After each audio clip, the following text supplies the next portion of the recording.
We dismiss history at our peril. Liberty Nation Radio with Mark Angelides. Welcome back to Liberty Nation Radio. On our special Talking Liberty segment, we are once again joined by Liberty Nation regular, Mr. Scott D. Cassenda, who also happens to be Liberty Nation's legal affairs editor. Scott, thanks for coming back in. Thank you, Mark. So, Scott, this week the big news had to be the Biden case in the Supreme Court.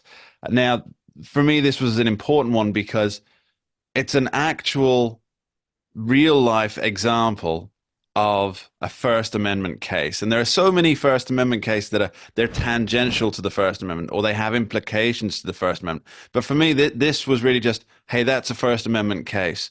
Could you give us the details on that? I will tell you that I don't know that all the justices are going to agree with you that it is if I may case. just interrupt your introduction on this, Scott. You and I were listening in to the Supreme Court's arguments on this, and I believe, I think I messaged you saying I'm quite proud, something along the lines of, I don't mean to brag, but I believe I actually know more about the First Amendment than at least one of the Supreme Court justices, which pleased me no end, Scott.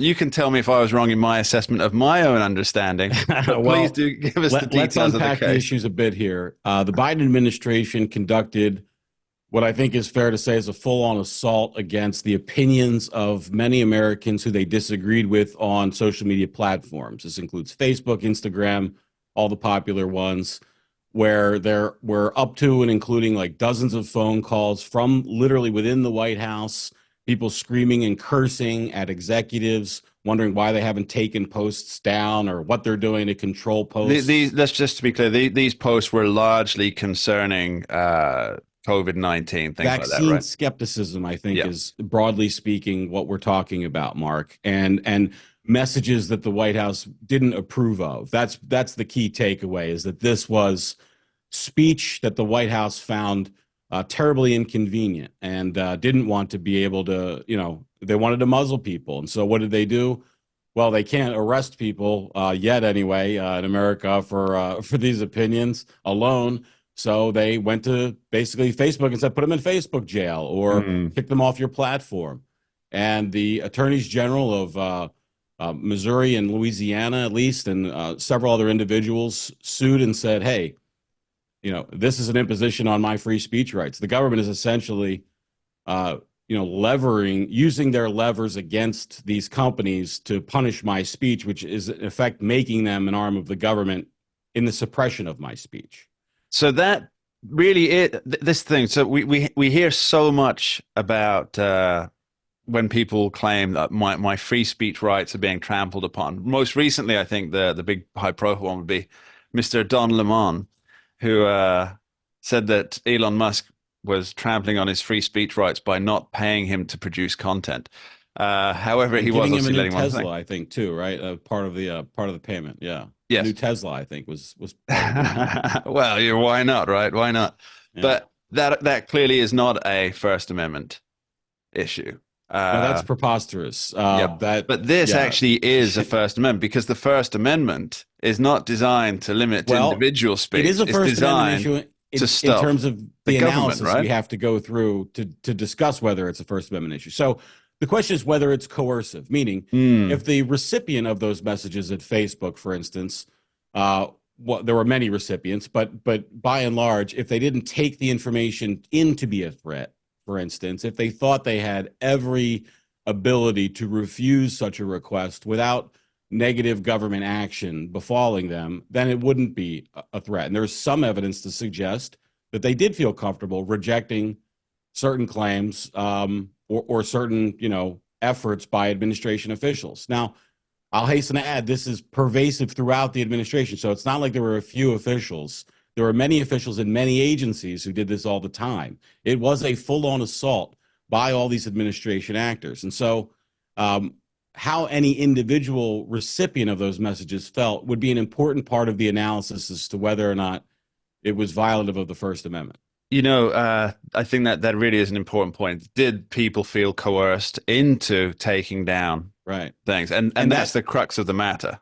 Yes, that is very much the crux. And it's not the Facebook account holder Sure. who about their feeling about it. It's the Facebook executive that received the communication, right? Yeah. Now, there's a couple of things. If I were arguing against the Biden administration here, the point that I would make is that if you have records of people screaming and cursing at the executives, which they do, oh, yes. I would say that that certainly did intend to be coercive, whether or not the individual on the receiving end of the screaming and the cursing felt under pressure or not.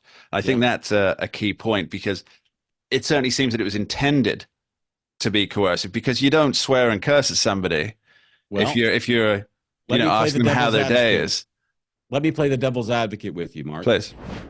Let's, instead of talking about a subject matter that perhaps you don't have a charitable view of the administration position on, okay? Let's change it to one where you do have a charitable view of the administration position. And let's say, so Justice Ketanji Brown Jackson in the argument said, what if there's this new social media trend where kids are jumping out of windows at ever higher heights?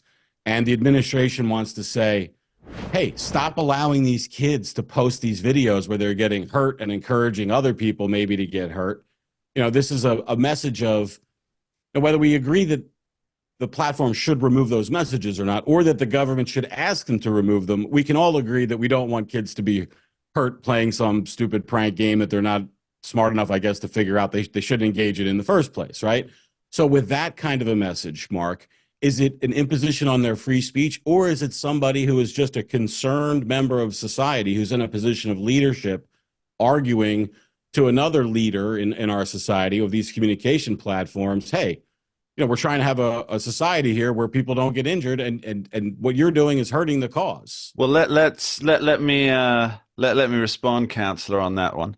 So if I were going against that particular argument, which, as you say, was made by Justice Ketanji Brown Jackson, I would suggest that who's the person that determines what is injurious to society? Because yes, although it seems very, very clear that jumping out of a high window is injurious, if you allow exceptions, as for example, well, there's an exception here, who gets to determine what the exceptions are? And then it becomes a question of, there's a regulator now of your, in this instance, speech, what you're doing. Sure. And I think that was actually the kind of the point you were getting to, wasn't it, Scott?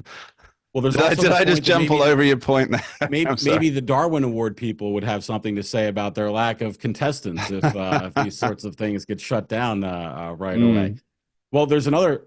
If we're going to talk about Ketanji Brown Jackson's performance at the court, one of the things we should mention, I think, Mark, is how she, after positing that very hypothetical, seemed beside herself. Well, maybe that's a bit rich, but in any case, quite concerned that the view of the of the free speech that the advocates had made it so the government couldn't ban that speech. And she suggested that some people would think the government had a duty to ban that speech, somehow to instill some, I don't know, safety measure for Americans, which, of course, has never been a feature of our Constitution or our Bill of Rights. And in fact, those people, I think, would think it would render it worthless if there could be all these exceptions. If, well, it's going to help children, so here's an exception to this rule, and here's an exception to that one.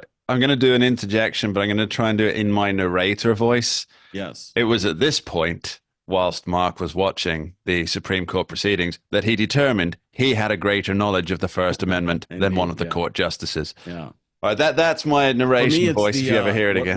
What I hear is I think it's from The Simpsons, won't somebody please think of the children interjection, which would literally render anything you want to do, you kind of moot in terms of comparison to a NERF society where we're all having to drive around in bumper cars. I guess. Well, that's the thing, isn't it? It's always, and fans of Always Sunny in Philadelphia will appreciate this. It's always about the implication, isn't it? Yeah. So if we take the implied meaning that, well, we can circumvent or we can give the government this power because of this situation. Well, the implication is that there will be other situations where the government will make use of that power. I wonder how Ketanji Brown Jackson is going to feel about the emergency Donald Trump fines if he's reelected to the presidency. there will certainly be other presidents who have emergencies that perhaps she doesn't approve of. Yes.